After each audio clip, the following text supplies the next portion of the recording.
strap yourselves in. This one's going to be another long one.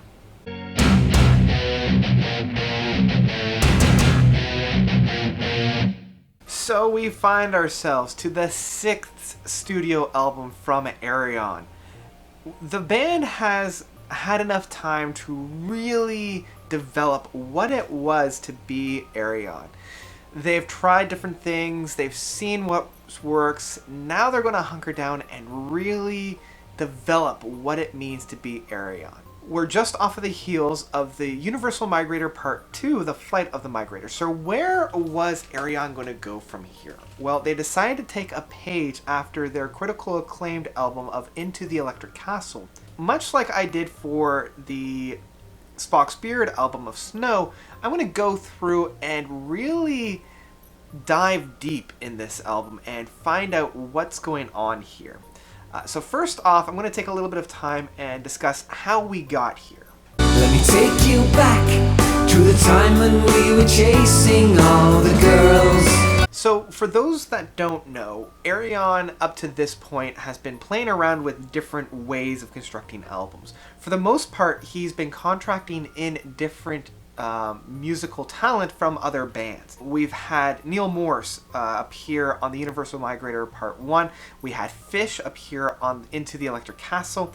So there seems to be like a little bit of a star presence on a lot of these albums. Along with that, we also had guest musicians kind of take in the spot as well. Almost like an Alan Parsons project, Arjun Lucassen has been the mastermind behind the whole thing, kind of writing the story, most of the musical landscapes, at least within like the foundation of the song, and knowing when to take a step back and let the performers really shine their talents.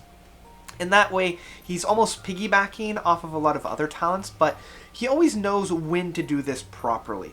It would be too easy just to kind of put those people into the limelight and then take a step back himself and then get all the credit. So once we get to the Human Equation, we have probably the most star-studded project to date, and that even includes the latest effort that he has coming up.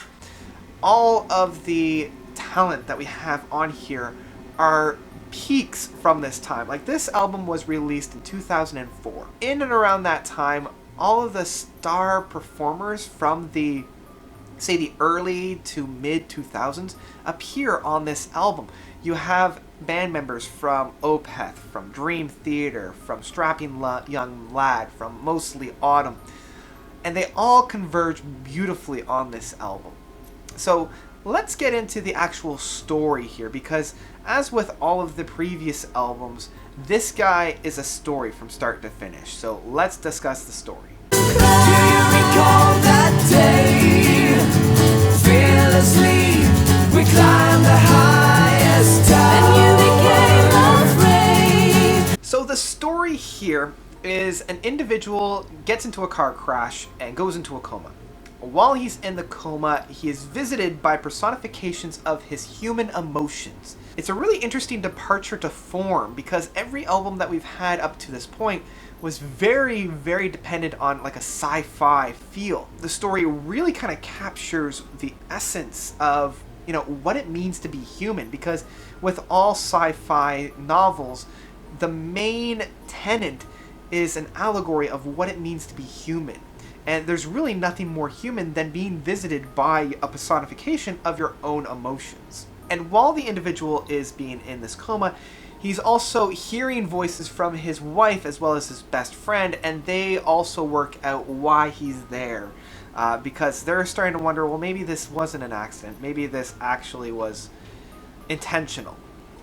So let's jump into some of the characters that we have on this album. And I'm only going to touch upon a few here and how they relate to the story.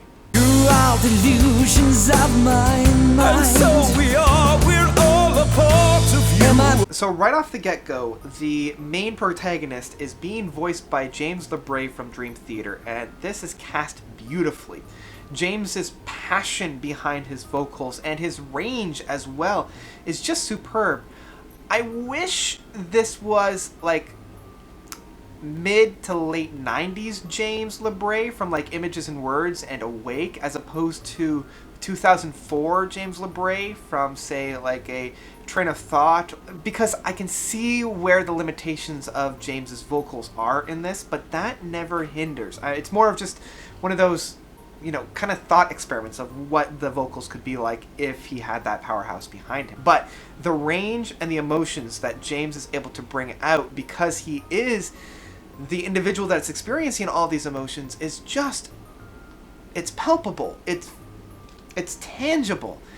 And the performance that James brings to this album, it wouldn't have been such a feat if he wasn't kind of the main wind behind the sails here. Like, I know Arjun is the mastermind, but the real wind that's blowing this ship forward is James's performance throughout the entire gamut of the album. So let's talk about the first emotion that has appeared here, and that is fear. Voiced by Michael Eckefart from Opeth.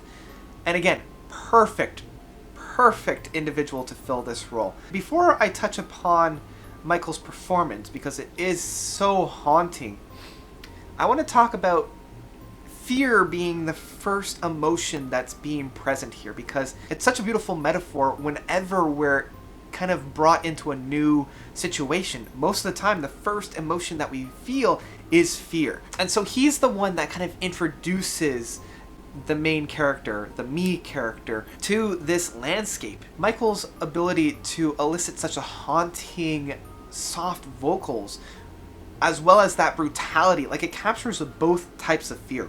You have that cringing and not knowing what to do as you're being like haunted from this unseen thing, as well as that like red hot fear of seeing what it is and almost having to react to it.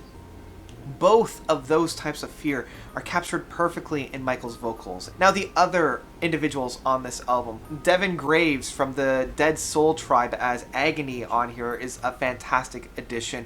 Having Eric Clayton from the Survivor Machine as Reason, the two pairing very well with one another because they sound very similar, but you can definitely see the nuances behind that. To counter Eric's Reason, you do have Magnus Eckwell from The Quill as being Pride. And so these two, Reason and Pride, really kind of butt heads a lot. And much like Agony and Reason and Pride, all the vocals there do sound a little similar, but I can kind of understand because they're still personifications from the same individual. I can see that, and I mean, it's just the talent that we have in the zeitgeist at the time. But having Irene Jensen from Karma as Passion, and you can really feel that, and having that female presence as being Passion there was a really great addition. And the passion that Irene brings is just, it's so spot on, and it matches perfectly the emotions that are being elicited at that time. But the one that, much like the main character and Fear, the one that I feel is just perfectly cast is having Heather Findlay from Almost Autumn as Love. And having Love come in as the last introduction, and I'm still just talking about the second song here. She comes in and she says, in counter to what Fear was saying, you know, Fear is always saying, you're alone, it's just you here, we're all illusions. And even having Reason saying, you know, we're all illusions here, we're not really real. Having Love come in at the end and saying, you're never alone, I'm here, and I'm here to help you guide you through this landscape as well as the others here. I'm also the most powerful. Like, I might not be that big powerhouse that Reason and Logic and Agony and all those other individuals are. I'm not even as much of a powerhouse as, say, Passion is. But I am, at the end of the day, the most powerful individual here, and it is felt in her voice every time she comes up into the narrative. Just a fantastic casting within all the emotions here. The only person that I didn't mention is Devin Townsend playing Rage. And Devin Townsend playing Rage is just spot on, and it's so brilliant. My only criticism is Devin doesn't like to play well with those he's not overseeing, which is not a knock against him because he does amazing work. But Rage only comes in 3 or 4 times on the album, so he's not a real prominent fixture, and I can understand why. I mean, Rage only comes in every once in a while, but having his vocals come in and just be a powerhouse was fantastic, and I loved every minute on it. But I know he's got a beautiful range, and I wish that he was utilized a little bit more. And I know why he wasn't. Like, the story behind it is that he did a lot of mixes himself as opposed to collaborating with Arjun. He did all the mixes himself with, you know, pretty much autonomy over his own singing, which is how he do. So I'm not blaming that, and I love the final product that we have. Much like with James LeBray's vocals, it's more of a thought experiment that I have of, I wonder what would happen if there was more of a collaboration as opposed to a, I'll do this part, you do that part, and we'll just meet in the middle.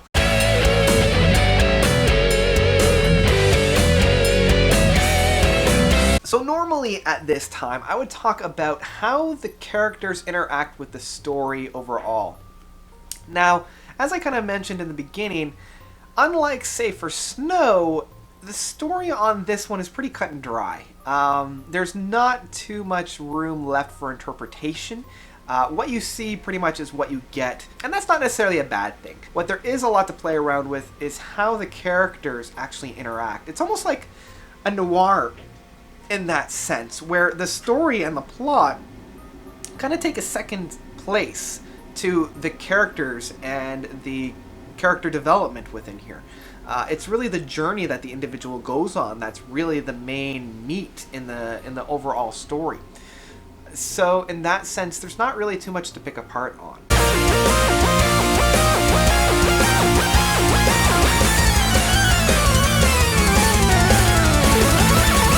The music that is found on here, because I've talked a lot about, say, the story and the characters and how the characters really bring to life. This would all be for naught if the music wasn't spot on, and the music on this album is some of the most beautiful music that I've really ever heard. Each song really elicits the emotion that's going for it, and instead of just kind of pulling a half-ass and always kind of bringing it back, they went full for it, whatever emotion they're trying to elicit.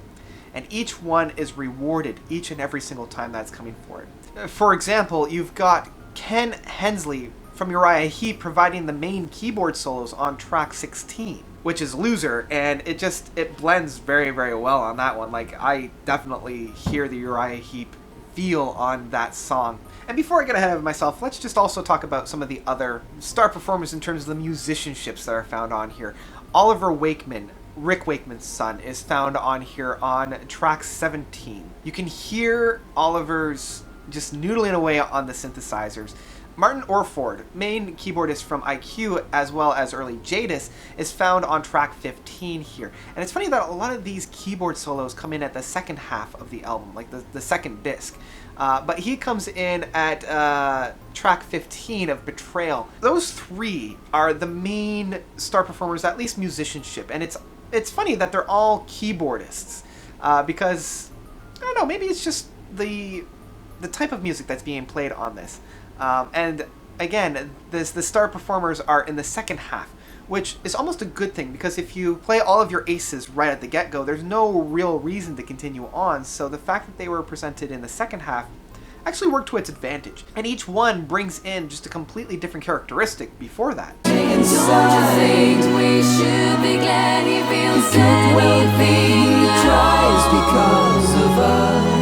Okay, so I'm only going to talk briefly about a couple of the highlight tracks on here, because all the songs on here are highlights. It's really hard to really pick apart, and because it's a double album, I'd be here for even a longer time if I were to sit down and talk about every single one. I mean, there's 20 tracks on this album. That's a lot. And so to be able to say that there's no real down point on an album so, I don't want to say bloated, but so long as this, it's quite the feat in and of itself. There are a few songs that I really want to kind of pull out and just take a look at. The first song I've already done a little bit, which is Day 2, Isolation. It has all the emotions within it, and I've already talked about it when I was introducing all the characters, so I don't want to talk too much about that one. The one song that I do want to give a little bit of a nod to is the 7th track of Hope, the best friend, who's actually being vocaled by Arjen Lucassen. And I know when Arjen was planning to do this album, because it was so different from anything that he'd done before, he didn't actually want to be present on the album. But the individual that he had contracted to play the best friend person kind of dropped out at the last minute, so Arjen stepped up. And it's a good thing that he did, because Hope wouldn't feel as genuine if it was being held by anybody else. It's pretty much like a duet between Arjen and James in thinking back to their childhood. You know, Arjen is saying, you know, let me take you back to the time when we were chasing both the girls and we were just filled with hope, filled with excitement for what the future held. The future was our oyster, and all we had to do was go out and take it. So kind of the contrast to the rest of the album here and there really was solidified on this song, because it is so hopeful and it is so happy. There are a number of points on this album that is very, very happy, but this one is the most optimistic, just because of the possibilities that our characters can have.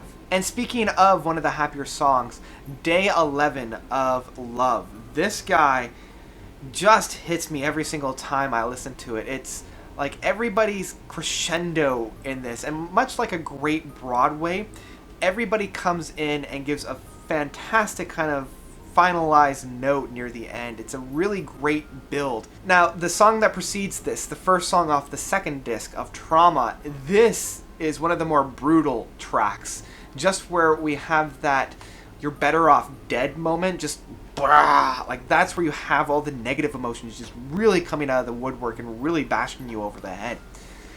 But it's the next song, the 13th song of Signs. This song, I don't know what it is, but every time I hear the wife character come in, it just hits me like a brick. Like, it's so powerful and so emotive that when she comes in and she's saying, you know, I think there's a sign, he's really still in there. The more we talk to him, the more he's responding. How can we give up hope now? Like, this has to be a good thing. And the way that it's presented musically just hits me right in the feels. And I get teary-eyed. And this is one of the few songs that really brings me to tears. But I have to be careful of where I'm listening to this, because it gets me every single time.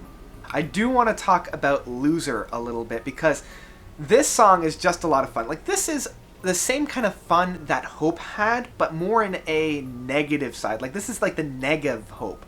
It's still fun, but it's that father figure coming in, and I know that they're definitely channeling, say, like an Alice Cooper here, and I know if you watch a lot of the behind the scenes, they were having a ball when they were recording this, and that is definitely felt. This song actually was the first song I ever heard from Ayreon, because my buddy and I were trying to out-weird one another in metal with the different instruments being used, and this was the only one that we could find that introduced the song with a didgeridoo, and having that was just a fantastic treat. Like, that was just a lot of fun.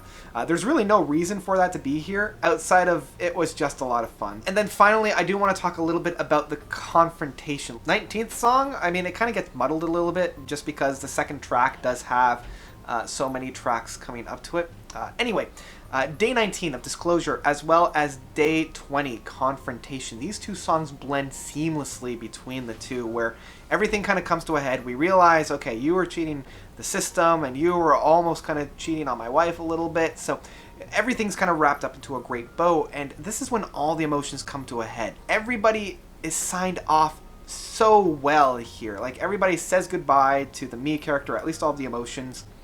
Say, you're going back to reality, welcome back, it's time to take hold and take charge of your life again, you've learned your lesson, journey on. It would be so hard to really wrap up everybody's character arc, but the last song does such a great job, and it ends on such a high note. My only criticism is it just ends, like, right there. I don't want to spoil it, but spoiler alert, when kind of this human equation gets pulled off the plug, and it's just like, yep, okay, it was the, you know, the dream sequencer all along. Cheers. And so this experiment has kind of stopped, and that's where the human experiment kind of comes in, is that it was an experiment the whole time. Not sure how I feel about that, but it does lead to a lot of really interesting thoughts. Don't be afraid, my heart belongs to you. Don't be afraid. That's how I'm going to kind of wrap up this really in-depth look at the human equation by Ayreon. With all the star performers playing at their peak, Ayreon and Arjun really mastering everything that has come before. It's such an amazing album, and if you haven't figured it out by now, I'm going to let you know the rating. This album is an absolute masterpiece.